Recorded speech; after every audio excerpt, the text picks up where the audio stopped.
Hello, my name is T.S. Akers, and I am the Curator of Collections for the McAllister Valley of the ancient and accepted Scottish Rite of Freemasonry. I'd like to thank you for joining me today as I present on Freemasonry among the five tribes.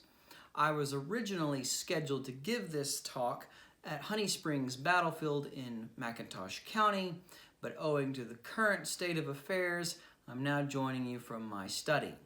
Now, when I present to groups that include non-Masons, I like to begin with a definition of what is Freemasonry. Freemasonry is an initiatic rite for men that teaches a system of ethics and morality aimed at putting them on the path to mature masculinity. This system of morality is presented to initiates through degrees, which are ritualistic plays. The intent is to awaken initiates to the highest ideals of manhood so they can become good role models for their family, their community, and their friends. The origin story of Freemasonry to a non-Mason probably does not sound that interesting, but then there is Oklahoma. It has been said that when compared to the history of a state such as Texas, Oklahoma is unremarkable. Statements such as these are probably one part grandstanding by Texans who will never forget their homeland was once its own nation, and one part ignorance of the colorful history of Oklahoma. A recent article in the Chronicles of Oklahoma, the scholarly publication of the Oklahoma Historical Society, highlights this colorful past. The piece titled Curious Links, Unorthodox Ideas from Antediluvian Speculation to New Thought and Utopian Hopes in Early Oklahoma Politics, illustrates how some Oklahoma governors, such as William H. Murray and Henry S. Johnston, brought some unusual ideas with them to the governor's mansion.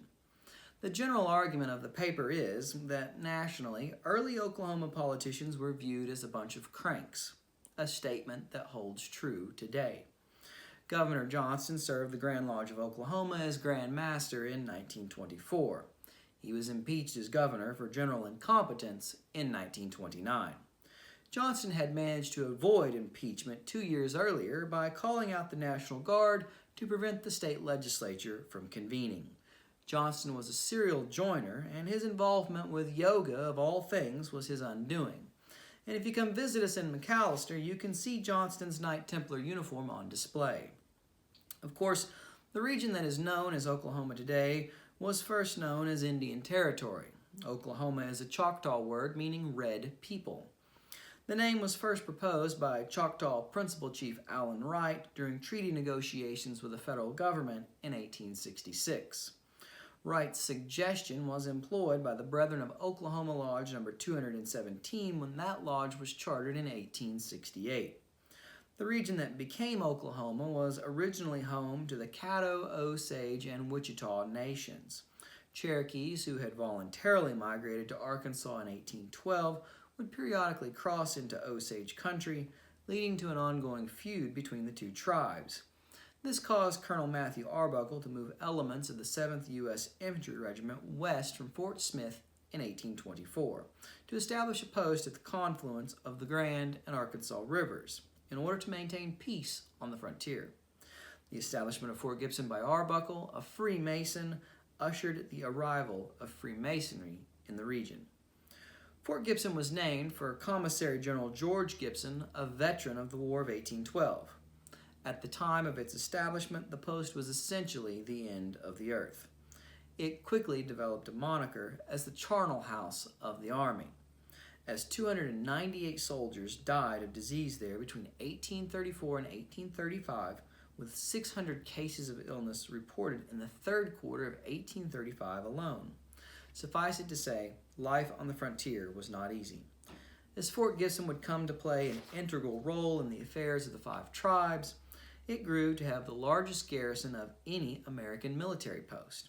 Notable men such as Robert E. Lee, Henry Leavenworth, Jefferson Davis, and Zachary Taylor all either served at Fort Gibson or passed through the post on various expeditions.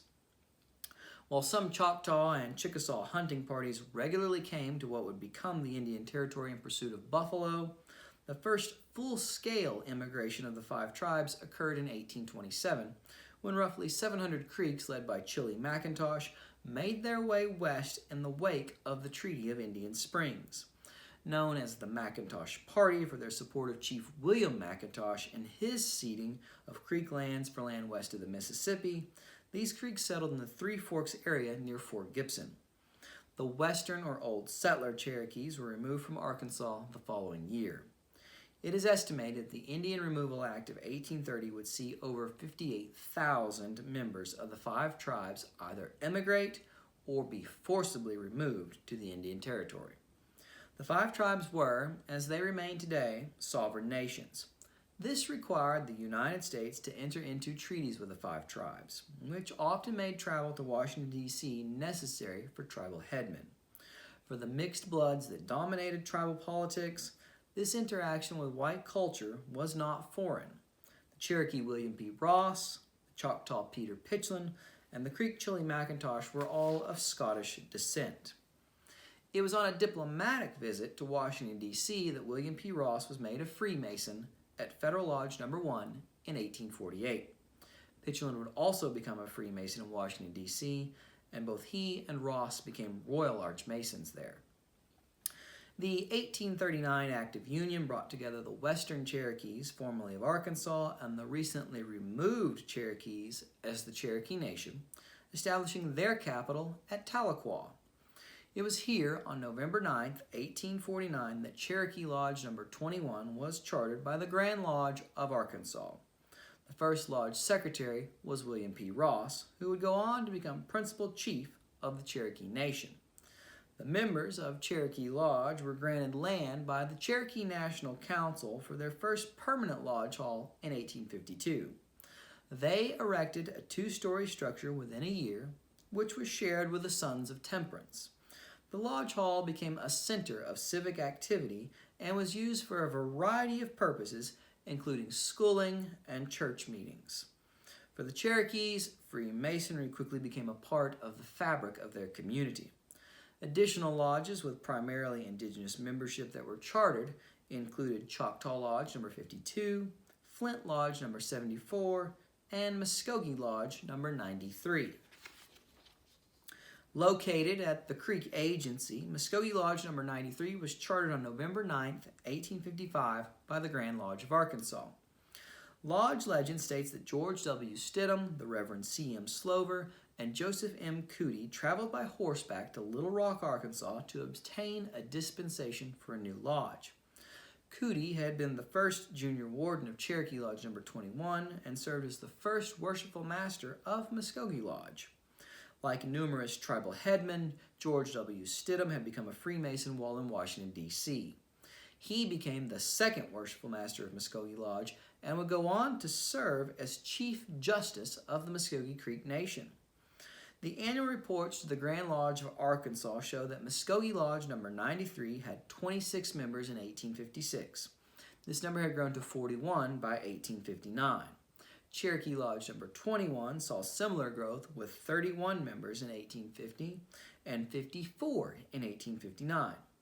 Prominent men in Indian Territory continued to be affiliated with Freemasonry.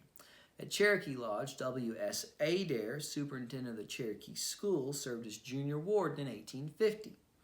Membership at Muskogee Lodge included Samuel Shakota, who became the first principal chief of the Creek Nation after the Civil War, and Daniel N. McIntosh, who commanded one of the Creek regiments during the Civil War. Also among the membership of these lodges were other important brethren, Christian missionaries. The Methodist Thomas Bertolf was secretary of Cherokee Lodge. At Muskogee Lodge was the Baptist H.F. Buckner. These men became acquainted with another Baptist missionary and soon-to-be brother named Joseph S. Murrow. Some have contended that the men of the 5 tribes found something similar in Freemasonry that they had experienced elsewhere. There is reference to a Choctaw horse masonry with signs and grips. Edmund H. Doyle, an early Masonic luminary in the Indian Territory, often told a story of meeting a non-English speaking Choctaw in 1876 in the dark of night. Doyle, seeking shelter from a storm, gave a sign which the Choctaw recognized and greeted Doyle with hospitality. Others have reference to a fraternity of Indian blood brothers with a stone altar bearing the square and compasses as a familiar sight to Native Americans, bringing them to Freemasonry. In his American Indian Freemasonry in 1919, Arthur C. Parker remarks on these similarities, stating, "The Masonry of the Indians, as builders and philosophers dealing with moral truths, grew out of their experiences with nature and with the actions of humankind. The wise men of the tribes knew that a band of men pledged to uphold morality and to enact rituals showing its advantages would constitute a dynamic influence. As with any civilization, entities arise for the purpose of promulgating ethics and morality, and it comes as no surprise that these two principles would be of importance to the indigenous peoples of North America.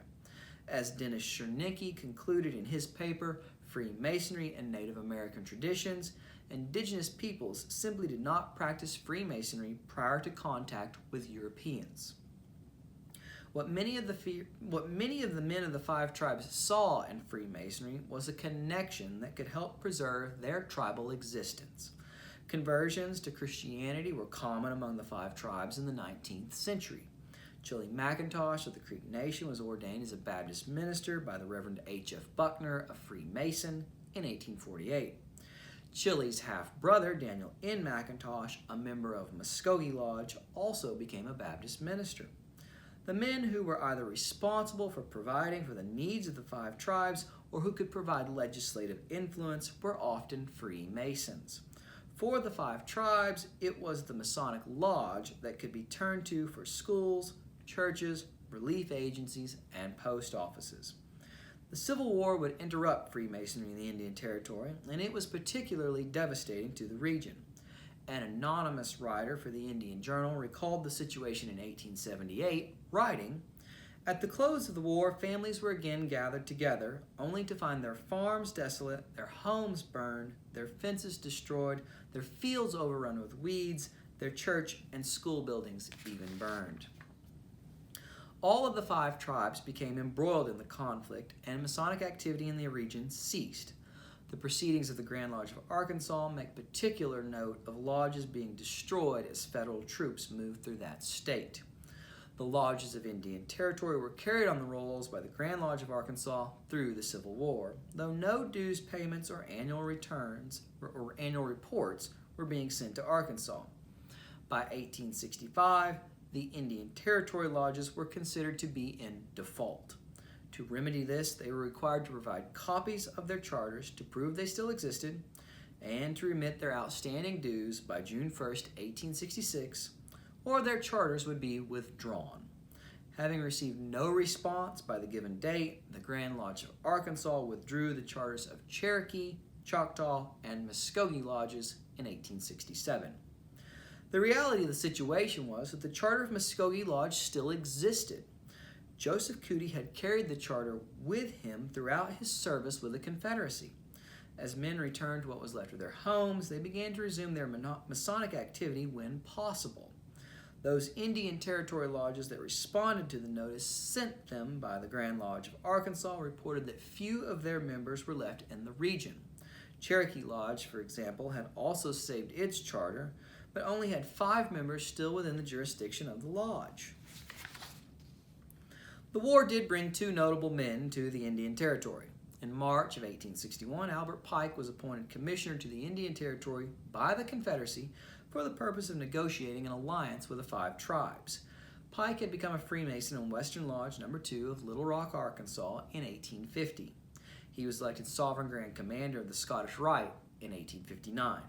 Pike, having represented the Creek, Chickasaw, and Choctaw nations in legal claims against the federal government, would personally make the Choctaw Peter Pitchelin a 32nd degree Mason in 1860. By 1862, Pike had been commissioned a Brigadier General, making him the ranking Confederate officer in the Indian Territory. His tenure as a combat general would be brief, resigning later in the year. Pike's resignation was prompted by 2 reasons. First, he had been ordered to move his Indian Brigade outside of the Indian Territory, which violated treaty stipulations stating the Indian regiments would not be moved beyond the limits of the Indian Territory without tribal consent. Secondly, Pike's command suffered from a serious lack of materiel. In a letter to Pike from Chili McIntosh, the condition of the Indian troops was made clear. I have reported through Captain Johnson the strength of my command at present, and have made another requisition for powder, of which our last allowance was rather scant, being only 60 pounds. I have heretofore called your attention to the fact that our men are almost entirely destitute of clothing. Their importunities and evident necessities constrain me to again respectfully call your attention to this subject. The number of my men who are found in condition to go out with me at this time is small on account of necessary clothing and shoes. Again, the men of the 5 tribes saw a Freemason who placed their well-being first, and while contemporary historians may remember Pike for his shortcomings, several of the signatories of the Confederate treaties that Pike negotiated held Masonic membership, and they trusted his commitment to the 5 tribes. Also working to see to the needs of the 5 tribes at this time was Joseph S. Murrow. Murrow arrived in the Creek Nation in 1857 to assist the Reverend H.F. Buckner, a member of Muskogee Lodge. As the federal government withdrew from the Indian Territory in 1861, Murrow was appointed as Confederate agent to the Seminoles. He had organized a church in the Seminole Nation in 1859. As the situation grew worse in the Indian Territory during the Civil War, Murrow and his family took refuge in Texas. It was in Texas that he became a Freemason in Andrew Jackson Lodge number 88 in 1866. Murrow returned to the Indian Territory in 1868, establishing another church at Boggy Depot. It was at Boggy Depot that Freemasonry sprang to life again in the Indian Territory with the establishment of Oklahoma Lodge number 217 that same year. Murrow would go on to be a charter member of the first of numerous Masonic orders in the Indian Territory, including Indian Chapter number 1 of Royal Archmasons at McAllister, Oklahoma Council number 1 of Royal Intellect Masters at Atoka, and Muskogee Commandery number 1 of Knights Templar. Murrow's continued dedication to the welfare of the 5 tribes culminated in his co-founding of Indian University, now Bacone College, in 1880, and his establishment of the Murrow Indian Orphans Home. The men of the 5 tribes could find no better example to emulate than that of Freemason Joseph S. Murrow. With Freemasonry making its return to the Indian Territory, the other lodges that existed prior to the Civil War also began to operate again. Cherokee Lodge number 21 attempted to put its affairs in order with the Grand Lodge of Arkansas in 1870, but their request for reinstatement was denied under the premise that their lodge number had been reassigned and no further attempts to regain a charter from Arkansas were made.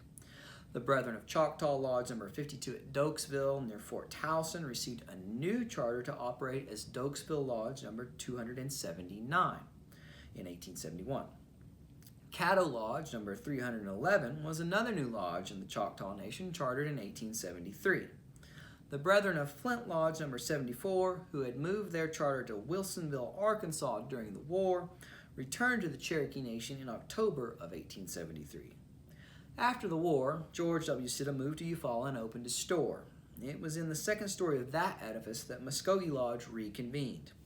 The Brethren labored diligently until early 1874 when they again journeyed to Little Rock, Arkansas to make payment for all accounts due and ensure their charter was valid.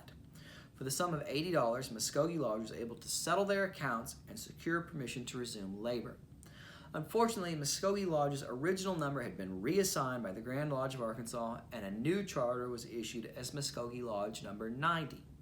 This is interesting, as Cherokee Lodge was denied reinstatement owing to their number being reassigned.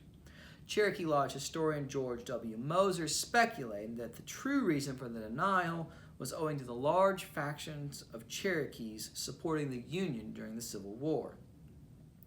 The year 1874 was a busy one indeed for Muskogee Lodge. Having just restored their charter in the spring, their presence would be requested in the fall for the purpose of forming a Grand Lodge. George W. Stidham, along with the Reverend H.F. Buckner, arrived in Caddo, Indian Territory, after 2 days' ride. Along with representatives of Dokesville Lodge number 279 and Caddo Lodge number 311, the Grand Lodge of Indian Territory was formed on October 5, 1874.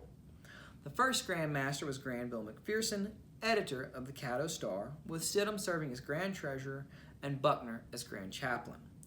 Owing to the numbering under the Grand Lodge of Arkansas, The lodges of the newly formed Grand Lodge of Indian Territory became Muskogee Lodge No. 1, Dokesville Lodge No. 2, and Caddo Lodge No. 3.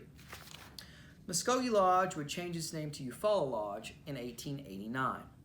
It was not until 1877 that the Brethren of Tahlequah Lodge sought to restore their lodge again.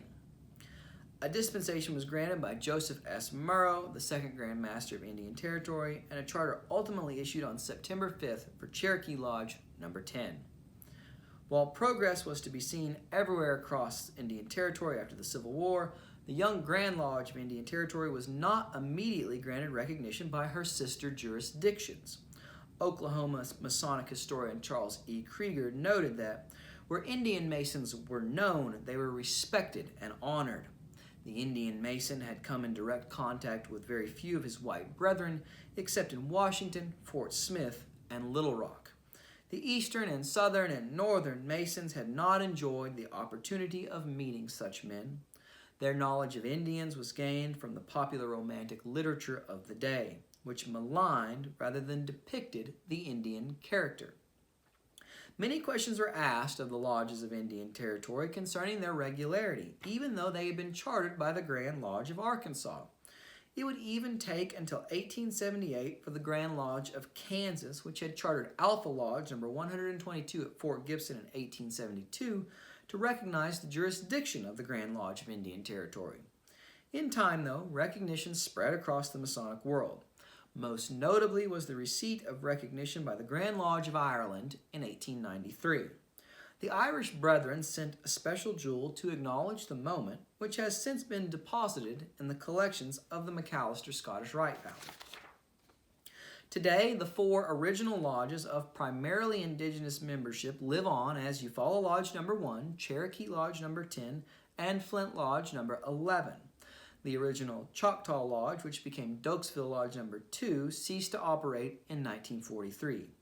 Add to that list the post-war lodges of Caddo No. 3 and Oklahoma No. 4, one can see the enduring spirit of the men of the 5 tribes. The lodges they established all lived to see the 20th century, and save for one, they remain today. The phrase, "we are still here," has become a rallying point for indigenous peoples, and for Freemasonry in Oklahoma, what those men of the 5 tribes created remains with us today. Indeed, the story of Freemasonry among the 5 tribes is truly remarkable. And in concluding my talk on Freemasonry among the 5 tribes, if you're interested in additional Oklahoma Masonic history, please visit my blog, which can be found at okmasonichistory.blogspot.com. Thank you.